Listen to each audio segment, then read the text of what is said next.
Dark Triad this, Dark Triad that. But what is Dark Triad actually? You see normies editing some random guy with a Dark Triad at the corner of the video, but you never know what it is actually. Well, to start, the Dark Triad consists of 3 personality traits: narcissism, Machiavellianism, psychopathy. Having these traits doesn't automatically make someone a criminal or a villain. In fact, many people display some level of these traits. And today we are going to explore these traits and see how it is even connected to those tough tongue sahur edits you see in 1 a.m. First, we have narcissism. So imagine this chat, someone who constantly seeks attention, believes they're special, and craves admiration from others. That's narcissism. People high in narcissism often have an inflated sense of self-importance, want recognition and praise, believe they deserve special treatment, struggle with criticism. Some prime examples are streamers who likes doing cringe things just to be viral. At first, narcissists can appear charming and confident. They often make strong first impressions. But no, behind that fake confidence, it's just a personality seeking for approval, eating them compliments like Arby's meat. Narcissists are the type of people to burn their own house just to get the attention of the popular kids. But not all narcissism is bad. A moderate amount can increase confidence and ambition.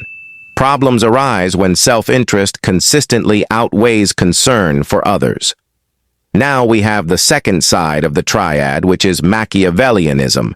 Imagine this again, chat. Imagine someone having a 9-year relationship with a rich girl, and then he broke up just because the rich dad that's funding the girl is dead. Now you see, he only sees relationship as opportunities and nothing special. Now that's Machiavellianism.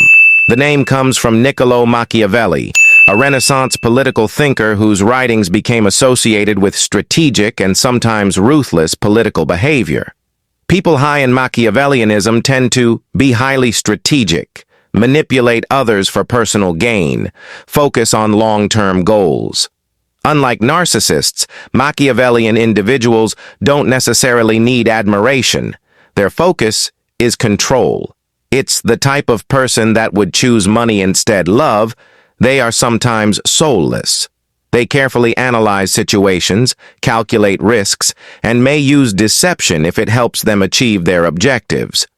Think of a chess player who is always planning several moves ahead, not necessarily breaking rules, but always looking for an advantage. Now we got the final side of the triad, which is psychopathy. Psychopathy is perhaps the most misunderstood of the 3 traits. In popular culture, psychopaths are often portrayed as violent criminals. In reality, psychopathy exists on a spectrum. Now imagine this again, chat. Imagine a guy buying groceries, but then he walks past a burning building with people screaming in it with no absolute care, even somewhat enjoying it. Now that's psychopathy. But this doesn't mean every some may function successfully in everyday life. What distinguishes psychopathy is the lack of emotional concern for how actions affect others.